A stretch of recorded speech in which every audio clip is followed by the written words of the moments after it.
Hi friends, welcome back to my channel AJ Talks. दोस्तों, आज मैं आपको बताने जा रहा हूं कि अगर आपके साथ कोई साइबर अपराध हो जाता है, कोई साइबर क्राइम हो जाता है, तो आपको इस घटना को कहां रिपोर्ट करना है और कैसे रिपोर्ट करना है। जी हाँ, आज मैं आपको बताने वाला हूं cybercrime.gov.in के बारे में कि ये पोर्टल किस तरह से काम करता है। अगर आपके साथ कोई साइबर अपराध हुआ है तो आप उस अपराध को कैसे इस पोर्टल पर दर्ज करा सकते हैं और उसके बाद जो आपको एक्नॉलेजमेंट मिलता है उसकी ट्रैकिंग किस तरह से कर सकते हैं। तो अगर आपको किसी भी तरह का ऑनलाइन फ्रॉड या साइबर अपराध दर्ज कराना है तो उसके लिए आपके पास दो तरीके हैं। पहला, आप 1930 पर जाकर के अपनी सारी डिटेल्स दे दें, उनको सब बता दें। उसके बाद वो आपका अकाउंट बनाते हैं और आपको कुछ डॉक्यूमेंट्स अपलोड करने होते हैं जो कि सपोर्टिंग डॉक्यूमेंट होते हैं, ताकि वो आपके एविडेंस देख सकें कि जो भी आपने घटना रिपोर्ट की है उसके बारे में वो सारी जो डिटेल्स होती हैं वो आप अपने लॉगिन में जाकर के सेव कर सकते हैं। कुछ अलग अलग फॉर्मेट्स होते हैं जैसे कि PDF, JPG, तो इन फॉर्मेट्स में जाके आप सेव कर सकते हैं। इसके अलावा दूसरा ऑप्शन ये है कि आपको cybercrime.gov.in जो कि इनका पोर्टल है, आप सीधे वहीं पर जाइए, अपनी कैटेगरी सेलेक्ट कीजिए कि किस कैटेगरी के तहत आपके साथ अपराध हुआ है और रजिस्ट्रेशन करने के बाद आपको एक एक्नॉलेजमेंट नंबर दे दिया जाता है। तो एक और बात बता देना चाहता हूं कि यहाँ पर ऐसा नहीं है कि आपका मोबाइल चोरी हो गया तो आप यहाँ पर आकर रिपोर्ट करेंगे, ऐसा बिल्कुल नहीं है। ये सिर्फ और सिर्फ ऑनलाइन फ्रॉड्स के बारे में, साइबर फ्रॉड्स के बारे में ही है। उस तरह की कोई घटना आपके साथ होती है तो ही आप इस पोर्टल पे आएँ और अपनी घटना को दर्ज कराएं। अगर जो दूसरी घटनाएं हैं, मोबाइल चोरी होने की, लड़ाई झगड़े की, पर्स चोरी होने की, एक्सीडेंट की, बाइक चोरी होने की, तो उसके लिए ये पोर्टल नहीं है। तो आज के वीडियो में हम देखेंगे कि जो भी ये ऑनलाइन ट्रांजैक्शनल स्कैम चल रहे हैं, चाहे वो क्रिप्टो करेंसी के नाम पर हो या फिर जो मैं अभी टेलीग्राम प्रीपेड टास्क स्कैम के बारे में बता रहा हूँ, तो इस तरह के स्कैम्स को अगर आपको दर्ज कराना है तो वो कैसे करेंगे, तो स्टेप बाय स्टेप हम समझेंगे कि इस पोर्टल का हमें कैसे इस्तेमाल करना है और कैसे हमें इस केस को रजिस्टर करना है। अच्छा, एक और इम्पॉर्टेंट बात मैं आपको बता देना चाहता हूँ कि हम में से कई सारे ऐसे लोग होते हैं कि जब कोई आपके साथ साइबर अपराध हो जाता है तो उसको दर्ज ही नहीं कराते हैं। आपको पता ही नहीं है कि कहाँ पर जाकर रिपोर्ट करना है। आप यहाँ वहाँ ऑनलाइन भटकते हैं, यूट्यूब के वीडियोस देखते हैं, किसी के कमेंट्स पे जाके कमेंट्स कर देते हैं या इंस्टाग्राम पे जाके भटकते रहते हैं कि भैया हम क्या करें, और थोड़े दिन बाद आप मन मसोस के रह जाते हैं। मैं आपको बताता हूँ, मैंने जितने लोगों से बात की है जिनके साथ साइबर ठगी हुई है, 60 to 70% लोग खुद जाकर साइबर क्राइम में रिपोर्ट नहीं करते हैं। उन्हें पता ही नहीं कि रिपोर्ट कैसे करना है, या कुछ लोग डरते हैं कि यार करेंगे तो कैसा होगा, फिर क्या होगा, उन्हें जानकारी नहीं है। तो मैं आपको बता देना चाहता हूं कि सबसे पहला काम, अगर आपके साथ कोई साइबर फ्रॉड हुआ है तो सबसे पहला काम आपको क्या करना है, cybercrime.gov.in पे जाकर के रजिस्ट्रेशन करना है, अपनी सारी घटना का बयान करना है। अगर आप खुद इतने दक्ष नहीं हैं, अगर आप रिपोर्टिंग नहीं कर सकते हैं, आप सीधे 1930 पे कॉल कीजिए। कई बार ये कॉल्स नहीं लगती, लाइंस बिजी होती हैं, कुछ टाइमिंग्स भी हो सकती हैं, तो आप पेशेंस रखिए, दोबारा कीजिए। अगर आप बहुत ज़्यादा पढ़े लिखे नहीं हैं तो किसी ऐसे व्यक्ति की सहायता लीजिए जो पढ़ा लिखा हो। लेकिन आपसे निवेदन है कि अगर आप अपने पैसों की रिकवरी चाहते हैं तो सिर्फ और सिर्फ एक साधन है, और वो साधन है cybercrime.gov.in। ये याद रख लीजिएगा, यही लोग हैं जो कर सकते हैं और आपके फंसे हुए पैसों की रिकवरी करा सकते हैं। और आप ये भी मत मानिए कि 100% आपके पैसों की रिकवरी हो जाएगी, क्योंकि मैंने आपको बताया था पिछले साल के एक आंकड़े के हिसाब से सिर्फ 18% ही केस थे जो सॉल्व हुए थे जिनमें पैसों की रिकवरी हो पाई थी। क्योंकि आप जानते ही हैं, समय के साथ साथ ये साइबर फ्रॉड्स बहुत ज़्यादा इंटेलिजेंट होते जा रहे हैं, टेक्नोलॉजी का इस्तेमाल हो रहा है और पैसे बहुत जल्दी ही निकाल लिए जाते हैं। तो मनी ट्रेल अगर मिलती भी है तो पैसा कई बार रिकवर नहीं हो पाता है। जब भी आप अपनी किसी घटना को यहाँ दर्ज कराते हैं तो उसके 2 से 3 दिन के अंदर आपको एक लोकल पुलिस स्टेशन असाइन कर दिया जाता है और बताया जाता है कि आपको वहाँ जाकर के हार्ड कॉपी सबमिट करनी है, जो भी डॉक्यूमेंट्स आपने यहाँ पर सबमिट किए हैं। तो उस हार्ड कॉपी को वहाँ जाइए, सबमिट कीजिए, और जब आप इस रिपोर्ट को दाखिल कर लेंगे तो जो आपको एक्नॉलेजमेंट नंबर मिलता है वो एक्नॉलेजमेंट नंबर ही आपके लिए एक FIR की तरह काम करता है। आपको अलग से कोई FIR करने की ज़रूरत नहीं है। अगर आप अपने बैंक को भी रिपोर्ट कर रहे हैं तो उस एक्नॉलेजमेंट नंबर के साथ में रिपोर्ट कर सकते हैं कि मैंने ये घटना ऑलरेडी रिपोर्ट की हुई है साइबर क्राइम में। तो जैसा कि मैंने आपको बताया, सबसे पहले हम विजिट करेंगे cybercrime.gov.in। अगर आपको URL याद नहीं है तो आप सीधे गूगल में जाइए और आप सर्च करिए साइबर क्राइम वेबसाइट या साइबर क्राइम इंडिया, ये सर्च करेंगे तो आपको ये वेबसाइट मिल जाएगी। अब आप देखेंगे तो सबसे पहले report women children related crime, यानी कि कोई अगर महिलाओं संबंधित, कोई बच्चों के संबंधित कोई क्राइम है तो उसको आप यहाँ पर आकर रिपोर्ट कर सकते हैं। अब हम चलते हैं फाइनेंशियल फ्रॉड सेक्शन में। फाइनेंशियल फ्रॉड सेक्शन में हम जाएंगे और वहाँ पर हम देखेंगे कि क्या करना है हमें। तो यहाँ पर आएगा तो हम यहाँ देखते हैं कि filing a complaint on national cyber crime reporting portal. इसमें जो भी चीज़ें हैं इसके बारे में बताई गई हैं कि किस लिए इसका गठन किया गया था, क्यों बनाया गया था, और इसमें यह भी बताया गया है कि आप लोकल पुलिस को भी संपर्क कर सकते हैं अगर कोई इमरजेंसी है या फिर कोई और दूसरा क्राइम है तो उसके बारे में आपको लोकल पुलिस को संपर्क करना है। और नेशनल पुलिस जो है उसकी हेल्पलाइन भी इन्होंने बताई है कि 112 है, और इसके अलावा नेशनल वुमेन हेल्पलाइन नंबर जो कि 181 है, और साइबर क्राइम की जो हेल्पलाइन नंबर है जिसके बारे में हमने बात की थी वो 1930 है। तो ये सारी इन्फॉर्मेशन आपको यहाँ दी गई है। फिर आपके पास दो ऑप्शंस हैं, लर्न अबाउट साइबर क्राइम, जिसमें कि सारी डिटेल दी हुई है कि अलग अलग तरह के साइबर क्राइम्स कौन से होते हैं, तो वो सब आप सीधे उनकी पोर्टल पे जाके चेक कर सकते हैं, जिसमें कि विद डिटेल सब डिस्क्रिप्शंस दिए हुए हैं कि कौन से तरीके के साइबर क्राइम्स किस कैटेगरी में आते हैं। तो हम चलते हैं फाइल ए कंप्लेंट की तरफ। उसमें आपको ये आई एक्सेप्ट करना है। आई एक्सेप्ट करने के बाद रिपोर्ट साइबर क्राइम, यहाँ पर आप जाकर क्लिक करते हैं। अब यहाँ पर आपको स्टेट सेलेक्ट करना है कि स्टेट से आप बिलोंग करते हैं। लॉगिन आईडी अगर आपने पहले से बना रखी है तो आप वो लॉगिन आईडी डालिए, और नहीं तो आप click here for new user पर जाकर के आप अपने आप को रजिस्टर कर सकते हैं। जैसे ही आप यहाँ पर मोबाइल नंबर डालेंगे आपको एक OTP आएगा, उस OTP को आपको यहाँ डालना है, और उसके बाद कैप्चा को वेरीफाई करने के बाद आप इस पोर्टल पर सीधे लॉगिन कर सकते हैं। अब आप लॉगिन करने के बाद देखते हैं कि आपकी प्रोफाइल डिटेल्स दी हुई हैं, इसको आप फिल कर लें क्योंकि जो फील्ड्स मैंडेटरी हैं वो आपको भरनी पड़ेंगी। स्टार मार्क में जो भी आपको दिख रहा है ये मैंडेटरी है। आपने अपना नाम लिखा, मोबाइल नंबर लिखा, डेट ऑफ बर्थ लिखा, जेंडर क्या है, आपका ईमेल आईडी क्या है, आपके फादर, मदर, स्पाउस, ये सारी डिटेल आपको फिल करनी है।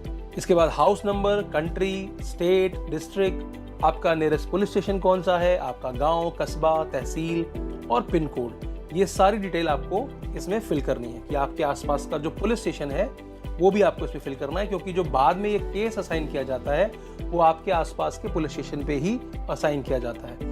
तो यहाँ पर टोटल 4 टैब्स हैं, इंसिडेंट डिटेल्स, सस्पेक्ट डिटेल्स। तो इंसिडेंट डिटेल में कि जो आपके साथ घटना घटित हुई। चलिए देख लेते हैं कंप्लेंट इंसिडेंट डिटेल्स में। यहाँ पर आप देख सकते हैं कि हमने कैटेगरी सेलेक्ट कर लिया ऑनलाइन फाइनेंशियल फ्रॉड्स, क्योंकि हम टेलीग्राम स्कैम को रिपोर्ट करने वाले हैं जिसमें कि किसी भी तरह का कोई फाइनेंशियल लॉस हुआ हो।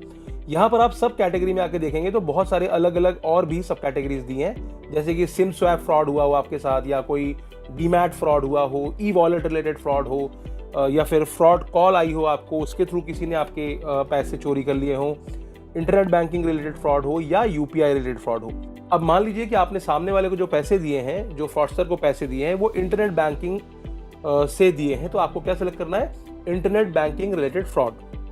उसके बाद जैसे आप नीचे आएंगे वो पूछ रहा है have you lost money, obviously you lost money, तो आप यहाँ पर क्या करेंगे, यस करेंगे। जैसे आप यस करेंगे नीचे आपको दिखाएगा डेबिट ट्रांजेक्शन डिटेल्स और क्रेडिट ट्रांजेक्शन डिटेल्स। ये क्या चीज है, ये बहुत इंपॉर्टेंट है जानना। दरअसल डेबिट ट्रांजेक्शन डिटेल्स क्या होती हैं, यानी कि आपके खाते से जो पैसे कटे हैं आपको उसकी डिटेल देनी है। तो यहाँ पर आपको बैंक आपने सेलेक्ट कर रखी है ऑलरेडी, क्योंकि आपने ऊपर यहाँ पर इंटरनेट बैंकिंग कर रखा है। अगर आप इसको UPI करेंगे तो यहाँ नीचे ये ऑटोमेटिकली UPI हो जाएगा। देखिए आप यहाँ पर, तो मैं यहाँ पर अभी इंटरनेट बैंकिंग रिलेटेड फ्रॉड को रिपोर्ट करने जा रहा हूं, तो मैंने वो सेलेक्ट कर लिया है, have you lost money, yes. तो यहाँ पर आपको बैंक सेलेक्ट करनी है कि किस बैंक से आपके पैसे कटे हैं। मान लीजिए स्टेट बैंक ऑफ इंडिया से आपके पैसे कटे हैं तो आपको state bank of India select कर लेना है। इसके बाद आप नीचे आते हैं, यहाँ पर आप अपना अकाउंट नंबर देते हैं कि कौन से अकाउंट से आपका पैसा कटा है। तो मान लीजिए ये मेरा बैंक अकाउंट है। अब मैंने ट्रांजेक्शन आईडी, तो जब भी आप कोई ट्रांजेक्शन करते हैं तो आपको 12 डिजिट का एक UTR मिलता है। ये सारा डमी डेटा है, तो वो आप 12 नंबर का UTR जो है यहाँ पर एंटर कर देंगे। अब यहाँ अमाउंट की बारी आती है। मान लीजिए आपने 5 लाख रुपए का नुकसान किया है, लेकिन वो 5 लाख रुपए आपने एक ट्रांजेक्शन में नहीं दिए हैं, आपने अलग अलग ट्रांजेक्शन में दिए हैं। तो आपको हर ट्रांजेक्शन इंडिविजुअली नोट डाउन करनी है। तो आपको क्या करना है, अपने बैंक में लॉगिन कीजिए, वहां से डिटेल्स लीजिए कि आपने कौन कौन सी ट्रांजेक्शन्स की हैं, उनके UTR क्या हैं, ट्रांजेक्शन आईडीज क्या हैं। तो अगर पहली ट्रांजेक्शन आपने 5,000 रुपए की थी तो यहाँ पर आपको 5,000 लिखना है। उसके बाद ट्रांजेक्शन डेट, जिस दिन आपने ट्रांजेक्शन की है, ये आपको ऑलरेडी अपनी ट्रांजेक्शन हिस्ट्री में जाकर मिल जाएगा। तो मान लीजिए आपने ट्रांजेक्शन की है 7 तारीख को, उसके बाद कितने बजे की है वो भी आपको उसमें बताया जाता है। तो आपने की है 1:03 पर, और रेफरेंस नंबर आप यहाँ डाल सकते हैं जो कि उसमें आता है। अब ये लिखने के बाद आप इसको सेव कर सकते हैं। तो आपने इसको सेव कर लिया, तो यहाँ पर नीचे आप देखेंगे कि आपकी एक एंट्री सेव हो गई है। तो ठीक ऐसे ही आपको अलग अलग एंट्रीज करनी है। हो सकता है कि आपने 2 अलग अलग बैंकों से दिया हो, तो आप उन दोनों बैंकों को सेलेक्ट कर सकते हैं। मान लीजिए आपने पहले स्टेट बैंक से दिया था, बाद में आईसीआईसीआई से दिया था, तो आप आईसीआईसीआई भी सेलेक्ट कर सकते हैं कि मेरे आईसीआईसीआई से पैसे गए हैं। अब मान लीजिए यहाँ पर मैं आईसीआईसीआई का अकाउंट डाल देता हूँ कोई फर्जी। तो जैसा कि आपने देखा, अब यहाँ पर 2 ट्रांजेक्शन हो चुकी हैं। तो जितनी भी ट्रांजेक्शन आपने की हैं, क्योंकि मल्टीपल ट्रांजेक्शन में आपसे पैसे लेते हैं, तो आपको सारी ट्रांजेक्शन यहाँ पर डालनी है। तो आपको यहाँ पर अपना अकाउंट नंबर डालना है जहां से पैसे कटे हैं, ठीक है। इसके बाद आपको डालना है क्रेडिट ट्रांजेक्शन डिटेल्स, मतलब जिसके खाते में पैसे गए हैं। तो किसके खाते में पैसे गए ये भी आपको जानकारी है। तो यहाँ पर क्या करना है, आपको मनी ट्रांसफर जो हुआ है, बैंक में हुआ है, वॉलेट हुआ है, ये आप सिलेक्ट कर सकते हैं। उसके बाद कौन से वॉलेट में हुआ है, क्या हुआ है, वो भी आप यहाँ सिलेक्ट कर सकते हैं। उसके बाद आप अकाउंट नंबर जिसमें आपने पैसे भेजे हैं वो अकाउंट नंबर यहाँ पर डालिए। मान लीजिए ये है स्कैमर का अकाउंट नंबर। और ट्रांजेक्शन आईडी अगेन वही यूटीआर जो आपको मिलता है हर ट्रांजेक्शन करने पे। तो 12 डिजिट का ये एक यूटीआर था, वो मैंने सेलेक्ट कर लिया। अब अमाउंट ऑब्वियसली उतना ही होगा जितना आपने डेबिट में डाला, यानी कि जो डेबिट की पहली एंट्री होती है उसकी रिवर्स एंट्री मान लीजिए यहाँ होती है कि आपने कहा कि 5,000 रुपए मेरे एसबीआई से कटे, तो वो कहाँ गए, वो यहाँ गए। तो ट्रांजेक्शन आईडी क्या हो जाएगी, इसमें सेम हो जाएगी, क्योंकि ट्रांजेक्शन आईडी तो वही रहने वाली है ना। अब आप यहाँ पर ऐड मोर कर देंगे। इस तरह से आपको सारी ट्रांजेक्शंस जो आपने ऊपर की हैं उतनी ही ट्रांजेक्शंस नीचे भी होंगी। क्यों? क्योंकि ऊपर आपने डेबिट डिटेल डाली है, नीचे आपको क्रेडिट डिटेल डालनी है, ठीक है। मैं आप ज्यादा फिल नहीं करूंगा, आप समझ गए होंगे। अब हम देख रहे हैं कि approximate date and time of incident. तो ये कब हुआ आपके साथ, घटना कब हुई। तो घटना आपके साथ कल हुई थी, तो आपने कल की डेट डाल दी। जब भी आप उसके साथ संपर्क में आए पहली बार, वो आपको यहाँ पर रिपोर्ट करनी है। अब बात करेंगे is there any delay in reporting. तो जैसे ही आपके साथ कोई घटना होती है, आपको सबसे पहला काम एनसीआरपी के पोर्टल में, यानी कि national cyber crime reporting portal में ही आके इसको सबमिट करना है, बताना है। तो आपने यहाँ पर बताया कि कोई डिले नहीं है क्योंकि कल ही घटना हुई थी। उसके बाद अब बात करेंगे कि वेयर डिड द इंसिडेंट अकर। ये कहां पर हुआ है ये आपको बताना है। फेसबुक पे हुआ है, इंस्टाग्राम पे हुआ है, स्नैपचैट पे हुआ। तो हमारे साथ कहां हुआ है, टेलीग्राम पे हुआ है। तो हम जाते हैं टेलीग्राम पर। तो यहाँ पर टेलीग्राम पे क्या करना है, आपको अपना टेलीग्राम का यहाँ पर हैंडल देना है। स्कैमर का नहीं देना है, अपना देना है कि आपका टेलीग्राम आईडी क्या है, कहां पर आपके साथ स्कैम हुआ। आपके साथ टेलीग्राम की आपके एक हैंडल है, वहां पर स्कैम हुआ। मान लीजिए मेरा हैंडल है एजे टॉक्स। वैसे एजे टॉक्स है नहीं, क्योंकि इस नाम से मैंने कोई भी आईडी कहीं बनाई नहीं है। डिस्क्लेमर के लिए बता देता हूं, क्योंकि बहुत सारे स्कैमर हैं जो मेरे नाम से वहां पर लोगों को स्कैम कर रहे हैं मनी रिकवरी के नाम पर, जिसको कि मैं भी कंट्रोल नहीं कर सकता। अब आपको यहाँ पर supporting evidence, upload media image PDF. तो यहाँ पर आपको सपोर्टिंग एविडेंस देना है, यानी कि आप अगर बता रहे हैं कि आपके साथ स्कैम हुआ है तो आप ऐसा क्यों कह रहे हैं। तो आपको यहाँ क्या करना है, आप चाहें तो अलग अलग स्क्रीनशॉट्स को भी यहाँ अपलोड कर सकते हैं। यानी कि व्हाट्सएप पे जो चैट हुई वो भी आप यहाँ पर चूज करके अलग अलग सेलेक्ट करके ऐड कर सकते हैं। लेकिन मेरा ये मानना है कि सबसे पहले आप एक काम करें, व्हाट्सएप की सारी चैट्स के स्क्रीनशॉट लीजिए, उसके बाद टेलीग्राम के सारे स्क्रीनशॉट लीजिए, जो भी आपके साथ रिसेप्शनिस्ट ने बात की है या ग्रुप्स के अंदर जो भी आपसे बातचीत हुई है, वो सारा स्क्रीनशॉट आप लेकर के एक पीडीएफ बनाइए। पीडीएफ में उसको कंपाइल कीजिए और उसके बाद आपको यहाँ पर आकर के इसको अपलोड कर देना। यानी कि एक ही पीडीएफ के अंदर सारी घटना आप बता दें, सारा स्क्रीनशॉट आप बता दें, ताकि क्या होता है कि पुलिस वालों को जब ये मिलता है, साइबर क्राइम वालों को जब ये मिलता है, तो सब कुछ सॉर्टेड रहे, उनको पूरी कहानी समझ में आ जाए कि शुरुआत कैसे हुई थी और बाद में किस तरह से ये स्कैम डेवलप हुआ। अगर आप अलग अलग स्क्रीनशॉट डालेंगे, कोई यहाँ कोई वहां, तो समझ में ही नहीं आएगा। फिर वो आपको थाने बुलाएंगे, आपसे क्लैरिफिकेशन लेंगे।